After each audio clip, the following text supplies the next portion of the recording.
जय हिंद दोस्तों इस वीडियो में हम लोग प्रतिशत के बारे में बात करेंगे। परसेंटेज, आखिर में परसेंटेज क्या होता है इसके बारे में हम लोग इस क्लास में बात करेंगे। गाइस, जैसा कि आप लोग जानते हैं कि आपने थंबनेल देख करके जान लिया होगा कि प्रतिशत की पाठशाला का आगाज हो चुका है, जिसमें हम लोग परसेंटेज के सभी न्यूमेरिकल से लेकर के जो भी इसके विगत वर्षों में पूछे गए सभी प्रश्न हैं, वनडे एग्जाम में जो भी पूछे जाते हैं और एसएससी के पैटर्न पे आधारित सभी क्वेश्चन को मैं इस वीडियो में या फिर इसके सभी वीडियो में हम लोग सॉल्व करेंगे गाइस। तो अब प्रतिशत की आज पहली क्लास है।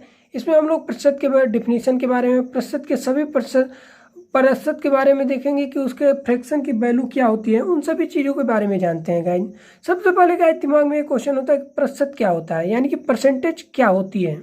तो गाइस मैं बता दूं, अगर प्रतिशत का अर्थ वो है प्रति सैकड़ा, यानी कि प्रति सैकड़ा बटे 100 अगर कोई भी चीज़ होती है तो प्रतिशत कहलाती है। अगर दूसरे शब्दों में कहें तो वह प्रतिशत का वह भिन्न होता है जिसका हर 100 होता है, यानी कि जो अंश होता है और हर होता है। अगर हर की वैल्यू 100 है तो समझ लीजिए प्रतिशत हो जाती है, यानी कि 100 में कोई भी 100 में कितनी होती है वो उसका प्रतिशत कहलाता है। अगर मान लीजिए हमने कोई चीज़ कहा 10%, यानी कि वो 100 में उसका 10% है, यानी कि 100 में उसका 10वां हिस्सा 10% है। यानी कि हम इसके अगर डिफिनीशन लिखने की बात करते हैं तो प्रतिशत का अर्थ हम यहाँ पर लिख के बता देते हैं। प्रतिशत का अर्थ है प्रति सैकड़ा। इसका मेन डिफिनीशन है। अगर हम लोग दूसरे शब्दों में बात कर लेते हैं, यानी कि अगर हम दूसरे शब्दों में बात करते हैं कि वह भिन्न, देखिए वह भिन्न जिसका हर 100 होता है। जैसे कि मान लीजिए अगर हम लोग 10% कहते हैं तो 10% लिखने का मतलब 10/100, यानी कि 100 में 10। अगर मान लीजिए हम लोग 15% कहते हैं, कोई भी चीज़ 15% है तो 15/100। प्रतिशत का मतलब होता है बटे 100। अगर हम लोग बाई 20% कहते हैं तो 20/100 होता है। तो ये चीज़ें आप लोगों को नॉर्मल धीरे धीरे आप लोगों को समझ में आ जाएगी कि प्रतिशत का मतलब होता है बटे 100। और प्रतिशत को प्रदर्शित किस तरह से किया जाता है, तो ये इसका प्रतिशत करने का, यानी कि ये इसे दिखाने का तरीका होता है गाइस। देखिए ये प्रतिशत को हम लोग इस तरह से दिखाते हैं, ये हमारा प्रतिशत के प्रतीक चिन्ह हम लोग बोल सकते हैं, यही होता है गाइस। और आगे बात करते हैं कि आखिर में प्रतिशत को हम लोग किस तरह से आगे जानेंगे। तो उससे पहले हम लोग जानते हैं कि मिश्रित भिन्न क्या होता है। इसमें मिश्रित भिन्न के बारे में हम लोग ज़्यादा डिस्कस नहीं करेंगे, क्योंकि मिश्रित भिन्न एक अलग थोड़ा सा टॉपिक है, जिसे हम लोग के भी एक वीडियो में हम लोग आप लोगों को बताएंगे कि मिश्रित भिन्न क्या होता है। पर फ्रैक्शन, जब हम लोग इसका प्रतिशत का फ्रैक्शन निकालते हैं तो उसमें मिश्रित भिन्न के जानना बहुत जरूरी हो जाता है। क्योंकि क्या होता है कि जब 1/10, 1/15, 1/2 इन सभी का निकालना होता है तो मिश्रित भिन्न का ज्ञान होना बहुत ही जरूरी होता है। अब मिश्रित भिन्न क्या होता है, मान लीजिए कोई भी चीज़ 2 सही 1/3 लिखा हुआ है, तो इसमें क्या होता है कि जो 2 होता है वो हमारा न्यूमेरिकल वैल्यू होता है, 1/3 क्या होता है वो फ्रैक्शन वैल्यू होता है। इसे हम लोग इस तरह से लिख सकते हैं, इसमें 2 क्या होता है न्यूमेरिकल वैल्यू और 3 फ्रैक्शन वैल्यू होता है, एफ होता है। और देखिए इसको हम लोग इस तरह से लिख सकते हैं, 3 दूनी 6 1+1, यानी कि इसमें प्लस करके हम लिख सकते हैं 3 दूनी 6, और इसमें एक को ऐड करेंगे तो हमारा क्या हो जाएगा 7/3 हो जाएगा। ये हमारा एकदम फ्रैक्शन वैल्यू में आ जाएगा इस तरह से। और अगर हम लोग को किसी भी चीज़ को मान लीजिए घटाना है, मान लीजिए 1 माइनस 1/3 करना है, तो हम लोग जानते हैं कि 3 का नाम 3 माइनस 1/2 हो सकता है। पर अगर कोई भी वैल्यू अगर एक में से घटानी होती है तो उसको हर में से ही अंश को, मतलब अंश और हर को घटा देते हैं, तो 2/3 से हम लोग डायरेक्ट लिख सकते हैं। तो ये चीज़ें होती हैं कि कैलकुलेशन आपकी फास्ट, स्मूथ और अच्छे तरीके से हो। इसी चीज़ों को हम लोग मिश्रित भिन्न में थोड़ा सा टॉपिक इसमें देखेंगे, और अलग से मैं मिश्रित भिन्न का वीडियो बना दूंगा आप लोगों को, ताकि वो समझ में जरूर आए आप लोगों का। और अगर किसी चीज़ को मान लीजिए घटाना हो, अगर मान लीजिए 100 में से मान लीजिए 16 से ही 2/3 को घटाना हो, तो क्या होता है कि ये जो वैल्यू होती है यहाँ पे, उससे एक अधिक लेकर के इसमें घटाया जाता है। अब यहाँ पर 17 लेकर के घटाया जाता है, तो 17 लेकर के घटाएंगे तो 83 सही, और इसमें से इसको घटा देंगे, यानी कि 3 में से 2 घटाएंगे तो हमारा 1/3 आ जाएगा। तो यही इसको मिश्रित भिन्न थोड़ा सा टॉपिक में बता रहा हूँ कि यहाँ पर एक्स्ट्रा लेकर के घटाने वाले चीज़ों में इस तरह से घटा दिया जाता है। अब आगे हम लोग जानते हैं कि इसका एक टेबल होता है, यानी कि पूरी प्रतिशत की पाठशाला में हम लोग को एक टेबल याद करना पड़ेगा। वो टेबल काफ़ी इंपॉर्टेंट है। उस टेबल को अगर आप लोग याद कर लेते हैं तो पूरा फ्रैक्शन का टेबल है, आप लोगों को ऐसा कोई परसेंटेज नहीं होगा जो आपको बच पाए उससे। तो प्रतिशत की उस टेबल को अगर हम आप लोगों को दिखाएं तो देखिए मैं अलग से लिख करके इससे लेकर के आया हूँ। देखिए यहाँ पर क्या है, ये देखिए ये हमारे इंपॉर्टेंट जो पहलू हैं इसे आप लोगों को जानना जरूरी है। 1% क्या होता है, 1/2% क्या होता है, इन सभी चीज़ों को आप लोगों को जानना बहुत जरूरी होता है। अब सबसे पहले जान लेते हैं 1% मतलब क्या होता है। यहाँ पर मैं बता देता हूँ 1% मतलब क्या होता है। 1% मतलब 100%, 2% मतलब 200%, 3% मतलब 300%, पर 1/2% मतलब क्या होता है, यानी कि 1/2 अगर लिखा जाता है तो क्या हो जाएगा, 50% हो जाएगा। अब गाइस आप लोग इससे तो जानते होंगे कि 1/2 बराबर 50% होता है, पर 1/3, 1/4, 1/5 इसी तरह से जितने भी क्वेश्चन यानी कि सवाल में जो भी आ सकता है उन सभी चीज़ों को मैं एक टेबल लेकर के आया हूँ जो आपको काफ़ी अच्छे से समझ में आएगा। और इन सभी टेबल को आप लोगों को याद करना है। जब तक ये टेबल याद नहीं होगा तब तक आप लोगों को कैलकुलेशन करना, प्रतिशत में आप एक स्टेप आगे नहीं बढ़ सकते हैं, क्योंकि ये टेबल, ये जो वैल्यू दिया हुआ है, इस वैल्यू को आप लोगों को एकदम जहन में बैठा लेना है। जब तक ये वैल्यू आप लोगों को टेबल एकदम याद नहीं रहेगा तब तक आप प्रतिशत में ऐसे सवाल आएंगे जहाँ आप लोगों को इस प्रतिशत से डायरेक्ट वैल्यू फिट करनी होती है और कैलकुलेशन करके आगे बढ़ना होता है। तो चलिए हम बताते हैं 1/3 बराबर क्या होता है, 33 सही 1/3% होता है। 1/4 बराबर क्या होता है, 25% होता है। 1/5 बराबर क्या होता है, 20% होता है। तो इन सभी प्रतिशत को आप लोगों को याद करके चलना है कि 1/5 के बराबर क्या होता है तो 20% होता है, 1/10 बराबर क्या होता है। इस सभी चीज़ों को आप लोगों को एकदम अच्छे से याद करके चलना है। 1/6 बराबर होता है 16 सही 2/3% होता है। अब 1/7 बराबर होता है कि 14 सही 2/7%। और 1/8 बराबर होता है 12 सही 1/2%, 12 सही 1/2% होता है। 1/9 बराबर होता है 11 सही 1/9%। और 1/10 बराबर होता है 10%। ये चीज़ें आप लोगों को बहुत जरूरी याद करना है। अब आप सोच रहे होंगे कि किस तरह से 1/10 देखिए क्या बटे परसेंट करेंगे, गुणे से यानी कि प्रतिशत गुणे 100 करेंगे और 0 से 0 कट जाएगा, हमारा 10% आ जाएगा। अब देखिए 1/4 को हम लोग किस तरह से लाए, गुणे 100 किया हमने यहाँ पर, और अगर काटेंगे तो यहाँ पर 25 आ जाएगा, ये हमारा 25% हो जाएगा। देखिए मैं इसका बता रहा हूँ। अब 1/6 का उसी तरह निकल जाएगा, 1/7 का निकल जाएगा, 1/3 का निकल जाएगा। 1/5 का बता देते हैं। 1/5 यहाँ 100 करेंगे, 5 दूनी 10 यानी कि 20 हो जाएगा, ये 20% हो जाएगा। तो ये सभी इतना कैलकुलेशन करने से अच्छा है कि आप लोगों को ये याद होना चाहिए। ये टर्म आप लोगों को याद होना बहुत जरूरी है। देखिए 1/11 का हम लोग देखते हैं कि 1/11 का प्रतिशत वैल्यू क्या होगा। तो 1/11 का होगा 9 सही 1/11%। 1/12 का होगा 8 सही 1/3%। तो ये चीज़ें आप लोगों को याद होना बहुत ही जरूरी है, क्योंकि ये हमेशा एग्जाम में पूछेगा। 1/13 बराबर होगा 7 सही 9/13%। 1/14 बराबर होगा 7 सही 1/7%। ये आप लोगों को एकदम नोट करते हुए चलना है। जब आप नोट करेंगे 1-2 बार तो आप लोगों को याद हो जाएगा। 1/15 बराबर 6 सही 2/3% हो जाएगा। 1/16 बराबर हो जाएगा 6 सही 1/4% हो जाएगा। 1/17 बराबर हो जाएगा 5 सही 15/17 हो जाएगा, परसेंट हो जाएगा आप लोगों का। अब देखिए 1/20% 1/20 कितने का परसेंट होगा तो 5%। 1/24 हमारा हो जाएगा 4 सही 1/6% हो जाएगा हमारा। 1/25 क्या हो जाएगा हम लोगों का 1/25 4% हो जाएगा। 1/30 क्या हो जाएगा 3 सही 1/3% हो जाएगा। तो आप लोगों को ये टेबल पूरा आप लोगों को याद करते हुए चलना है। आप लोग तुरंत इसे नोट करते हुए चलिए खटाखट। अब देखिए 1/4 क्या होता है 2 सही 1/2% हो जाएगा। और 1/50 क्या हो जाएगा कि 2% हो जाएगा।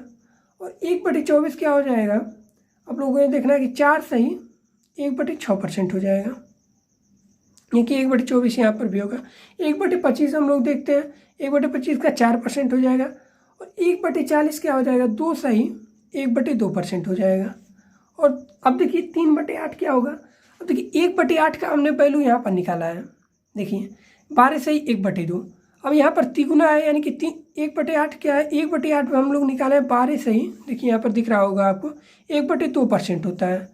अब यहाँ पर 3/8 का दिया है, यानी कि इसका तिगुना है, तो हम लोग 3 से इसमें गुणा कर देंगे। 12 से 36 हो जाएगा और 3/8 हो जाएगा, 3/2 हो जाएगा। यहाँ पर कितना देखिए 3/2 पर यहाँ पर क्या होगा कि वैल्यू भाग ऊंचे अभी चला जाएगा, यानी कि अंश बड़ा है हर छोटा है। तो यहाँ पर 36 प्लस 3 का भाग देंगे 1 प्लस 1/2 होगा हमारा। तो अब 36 से 37 हो जाएगा हमारा, 37 सही 1/2% हो जाएगा। तो ये चीज़ें हमारी यहाँ पर आ जाएगी, 37 सही 1/2% हो जाएगा। तो ये गाइस एक कुछ टेबल के माध्यम से मैंने एक इम्पॉर्टेंट वैल्यू का पूरा आप लोगों का सीट दे दिया हुआ है। इस पूरे इम्पॉर्टेंट वैल्यू के सीट को आप लोगों को याद करके चलना है, क्योंकि जब भी अगर क्वेश्चन में कहीं भी आता है कि 1/15 बराबर क्या होता, तो तुरंत आप लोगों को ऐसा नहीं है कि 1/15 का इस तरह से हम लोग देखिए 1/15 को हम लोग अब यहाँ पर गुणे 100 करके अब 5 3 15 5 दूनी 10 20/30 अब उसको इस तरह से 3 छक्का 18 6 सही 2/3 इस तरह से हम लोग करेंगे कैलकुलेशन, तो काफ़ी लंबा और लेंदी प्रोसेस हो जाएगा। ऐसे हम लोगों को प्रोसेस से बचना है, तो इसीलिए आप लोग को ये टेबल याद करके चलना है। अब देखिए इसमें आगे क्या हम और इसमें बता सकते हैं कि अब 100% बराबर क्या होगा, 200% बराबर क्या होगा, इन सभी चीज़ों को मैं अभी बताता हूँ आप लोगों को। अब देखिए इसके आगे क्या होता है कि 100% बराबर क्या हो जाएगा, 100% बराबर क्या हो जाएगा, 100/100 होता है। परसेंट मतलब मैंने बताया कि बटे 100 होता है, 1 हो जाएगा हमारा। 200% बराबर क्या हो जाएगा, 200/100 हो जाएगा। तो यानी कि क्या हो जाएगा, 2 हो जाएगा। यानी कि 300 बराबर क्या हो जाएगा, डायरेक्ट हम 300 लिख देते हैं, क्योंकि यहाँ पर 300/100 करेंगे तो हमारा यही निकल के चला आएगा, 3 आएगा। 400 बराबर क्या हो जाएगा, 4 हो जाएगा। इसी तरह मान लीजिए 1800 का प्रतिशत कह देते हैं कि हम लोग 1800% क्या होगा, तो 1800 का देखिए 18 हो जाएगा। तो इस तरह से कहीं पर ऐसी मतलब कोई वैल्यू आ जाता है कि 1800% का 5/8 कितना होगा, तो 18 अगर मान लीजिए कहीं आ जाता है कि 1800% का 4/6 निकालिए, इस तरह से काफ़ी वैल्यू आ जाता है काफ़ी वैकेंसियों में। तो 28 को अब जानते हैं कि 18 हो जाएगा, और का मतलब गुणा होता है 4/6 होता है, 36 18 3 4 3 12, आप लोगों का ये 12 आंसर आपको निकल कर चला आएगा। तो इस तरह से काफ़ी छोटे छोटे ऐसे आप लोगों को कैलकुलेशन डायरेक्टली याद करके चलना होता है कि आप लोगों को तुरंत आप लोगों का आंसर पता चल जाएगा। और कुछ और इसमें से आगे प्रोसेस का क्या होता है, किस तरह से हम लोग और आगे इसको किस तरह से वैल्यू को निकालते हैं, उसको हम आपको आगे बताते हैं गाइस। तो आइए हम लोग फाइनल इस वाले सीट पे चलते हैं। अब देखिए जैसा कि मैंने आप लोगों को बताया कि 1/3 बराबर क्या होता है, 1/3 बराबर होता है 33 सही 1/3%। ये चीज़ तो मैंने आप लोगों को टेबल में बताई, पर अगर पाई दबे आ जाता है 2/3% तो क्या होगा। अब देखिए यहाँ पर 1 है, यहाँ पर 2 है, यानी कि दुगना गुणा है, तो हम लोग यहाँ पर 2 से मल्टीपल गुणा कर देंगे। 33 गुना क्या हो जाएगा, हम लोग का 66 हो जाएगा और 2/3 हो जाएगा गाइस। अब देखिए तो इसके यानी कि इसका वैल्यू क्या हो जाएगा, ये आप लोगों को याद करना है। तो ये चीज़ें आप लोगों को कैसे समझ में आएगी, जब ये पहले का आप लोगों का टेबल याद रहेगा। तो पहले का टेबल आप लोगों को याद करना बहुत ज़रूरी है, जो कि मैंने अभी आप लोगों को बताया है गाइस। अब इसी तरह मान लीजिए आ जाता है कि 1/4 बराबर क्या होता है, 25% होता है। ये तो आप जानते हैं कि 1/4 बराबर 25% टेबल से होता है। पर अगर बाय द वे 3/4 आ जाता है, यानी कि तिगुना आ जाता है, तो क्या करेंगे आप, तो क्या करेंगे 1/4 बराबर 25%, तो 25 3 75 हो जाएगा, यानी कि तिगुना आप 3 से गुणा कर देंगे, यही आपको 75 हो जाएगा गाइस। तो ये चीज़ें आप लोगों को हल्का हल्का कुछ आइडिया जरूर दिमाग में बन रहा होगा कि किस तरह से करना है। अब देखिए हम यहाँ पे एक और ले लेते हैं, 1/9 बराबर यहाँ पे आप लोगों को सीन हो रहा होगा। देखिए 1/9 बराबर क्या होता है, 11 से 1/9% होता है, ये तो आप लोग जानते हैं। पर अब देखिए अगर 5/9% आ जाता है, 5/9 आ जाता है फ्रैक्शन वैल्यू, तो इसको किस तरह से हम लोग करते हैं, तो देखिए 11 × 5 = 55 हो जाएगा, 5/9 हो जाएगा, ये हमारा आप लोगों का यही आंसर हो जाएगा गाइस। तो इस तरह से 5/9 हो जाए, चाहे कितना भी बड़ा कोई भी वैल्यू हो जाए, आप लोगों को चुटकी भर में आप लोग उसे सॉल्व कर देंगे। देखिए एक और बताते हैं हम लोग, 1/15 बराबर क्या होता है, 1/15 बराबर 6 सही 2/3% मैंने निकाल के आप लोगों को बताया था। अब अगर बाई दबे आ जाता है कि 11/15 का अगर आ जाता है कि फ्रैक्शन वैल्यू निकालिए, यानी प्रतिशत में फ्रैक्शन वैल्यू इसका निकालना होता है, तो क्या होगा, अब 11 से इंडिविजुअल सब में गुणा करेंगे, तो 11 छक 66 हो जाएगा और 11 दूनी 22/3 हो जाएगा।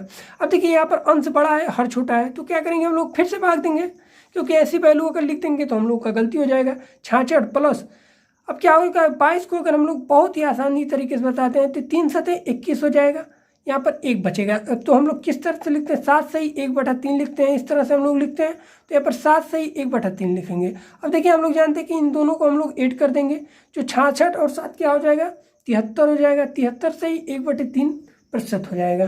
तो ये चीज़ें आप लोगों को काफ़ी ईजी वे में आप लोगों को समझ में आ गया होगा किस तरह से इन सभी चीज़ों को कैलकुलेशन करते हुए चलना है।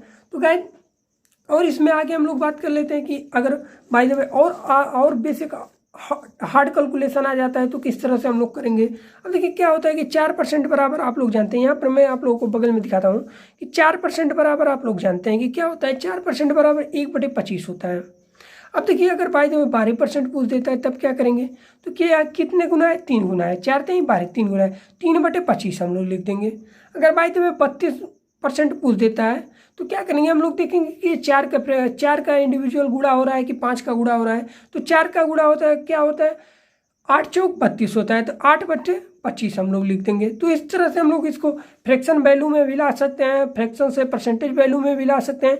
तो इन दोनों का यानी कि प्रतिशत से फ्रैक्शन वैल्यू में और फ्रैक्शन से प्रतिशत वैल्यू में, इन दोनों को लाना हम लोग काफ़ी इजी वे में इससे समझ गए हैं गाइस। अगर आप लोग अगर 5% का देखना चाहते हैं कि 5% का एक बार बता दीजिए। 5% बराबर क्या होता है, 1/20% होता है गाइस।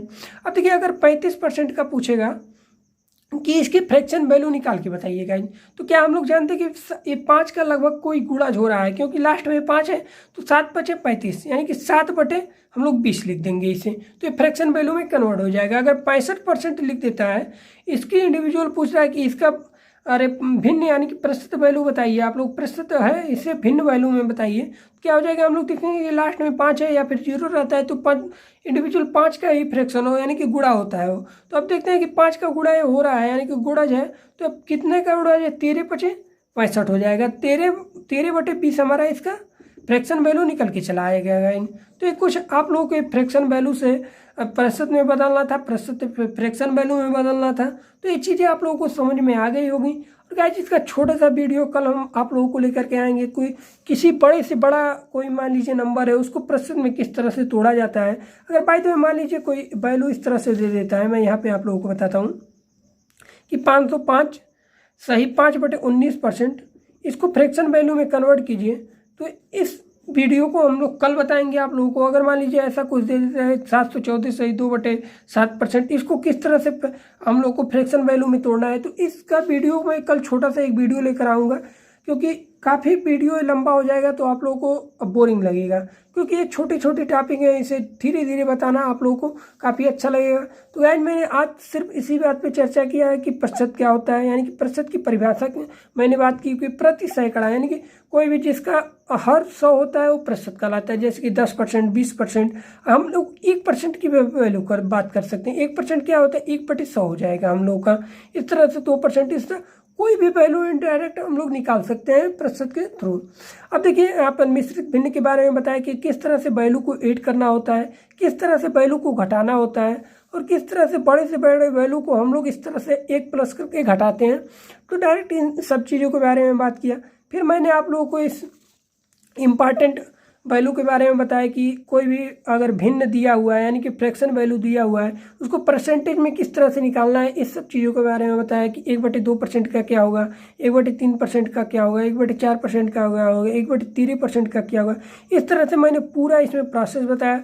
फिर उसके बाद इंडिविजुअल 1/8 का कितना होगा, तो 3/8। यहाँ पे आप 13/8 का भी निकाल सकते हैं, 23/8 का भी निकाल सकते हैं। अब आप इंडिविजुअल किसी भी वैल्यू का आप लोग 1/8 है, तो आप जहाँ भी 1/8 देखते हैं तो आपको दिमाग में एक क्लिक होना चाहिए कि 1/8 किसका है। अगर बाई द वे 1/16 अगर 32/16 अगर है, तो अगर मान लीजिए यहाँ पे 1/16 है और यहाँ पे आपसे कोई पूछ रहा है 5/16 का, तो क्या 1/16 बराबर हम लोग डायरेक्ट देखेंगे कि 6 से ही 1/4 होता है। अब उसी में हम लोग डायरेक्ट 5 का गुणा करा देंगे और वहाँ से निकल के चला आएगा। तो इसके बारे में मैंने बताया। और यहाँ पर 100%, 200%, 300% के बारे में बताया किस तरह से उसका अरे वैल्यू क्या होगा। यहाँ पर एक सवाल भी मैंने निकाल के बताया, लगा करके बताया कि इस तरह से सवाल आप लोगों को बेसिक एग्जामों में पूछ देगा। और उसके बाद मैंने यहाँ पर आप लोगों को और इंडिविजुअल करके दिखाया कि 1/3 का होगा, तो उससे रिलेटेड और फ्रैक्शन किस तरह से पूछे जाते हैं क्वेश्चन में, वो सभी चीज़ें मैंने बताया। और यहाँ पर मैंने कुछ अलग अलग तरीके से मैंने बताया कि 5% का, 12% का, 32% का, 35% का। तो ये सभी चीज़ें आप लोगों को काफ़ी अच्छी लगी होंगी। और गाइज अगर अच्छी लगी हो तो प्लीज़ वीडियो को लाइक करिए और हमारे चैनल को सब्सक्राइब करिए, क्योंकि आप जितना ज़्यादा से ज़्यादा सब्सक्राइब करेंगे तो उतनी ज़्यादा से ज़्यादा रीच और काफ़ी लोगों तक ये पहुँचेगा वीडियो, और काफ़ी लोगों को ये वीडियो अच्छा लगेगा। तो वीडियो अगर अच्छा लगा हो तो प्लीज़ वीडियो को लाइक करिए, अपने दोस्तों को शेयर करिए, और मिलते हैं प्रस्तुत के अगले वीडियो में। धन्यवाद दोस्तों।